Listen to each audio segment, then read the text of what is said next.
Miss Nzassa, l'étoile d'Afrique. Befle mi fille Annick. Miti Aniba. Mamia Nassa Priscille. Mamia Burkina Bigé. Mais les sangs, mais les moineaux. On a été gratifié par un spectacle d'ivoirienne. Et je suis émerveillé de découvrir des jeunes Ivoiriennes qui parlent et qui maîtrisent leur langue. S'il existe un concours Miss où les attiers se reconnaissent, les guerriers se reconnaissent, les baoulés se reconnaissent, les pétés se reconnaissent, je pense que c'est le concours Miss Nzassa. On doit être fier de celle qui va gagner parce que c'est la fille qui nous a éblouis lors de sa prestation. Mesdames et messieurs, c'est le numéro 2. Miss Nzassa, l'étoile d'Afrique.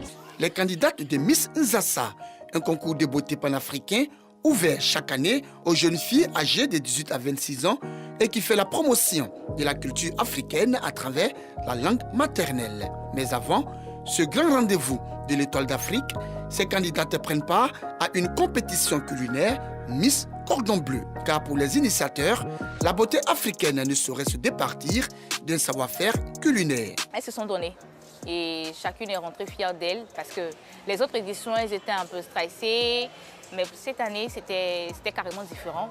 Elles étaient toutes en joie, elles étaient solidaires entre elles et se comprennent. Les candidates de cette édition et celle de 2021 saluent l'initiative et se réjouissent d'avoir pu proposer des mets de leur région. J'ai fait le foutou banane accompagné de la sauce djunglé écrasée et de la viande de bœuf fumée. Mon foutou, il est super lisse. Il s'est démarqué des autres foutous. À mon temps, j'ai cuisiné du foutou igname accompagné de la sauce claire. Vu que je suis la représentante du Bontougo, chez nous à Bondougou, c'est ce qu'on mange. Il fallait que je sois très créative et c'est ce que j'ai fait. Et les membres du jury ont apprécié. Cette 8e édition est parrainée par Célestin Kouala, directeur du logement au ministère de la Construction, du Logement et de l'Urbanisme, représenté par l'un de ses plus proches collaborateurs. Vous savez très bien aussi que la cuisine africaine est l'une des meilleures, peut-être même la meilleure. Le parrain, non seulement il a soutien pour cette année, mais que cette initiative continue et il continuera de l'accompagner. Et je pense que petit à petit, la mayonnaise va prendre. Miss Nzassa, l'étoile d'Afrique. C'est plus qu'un rêve qui vient de se réaliser. La concurrence aussi était de taille. Vous avez vu, vous avez assisté, toutes les candidates ont mérité. Il fallait qu'on fasse son choix. Et j'ai eu cette grâce-là d'être élue Miss Nzassa, étoile d'Afrique 2023. Vraiment, c'est un honneur. Elodie succède à Annick Afi, gagnante de l'édition 2022.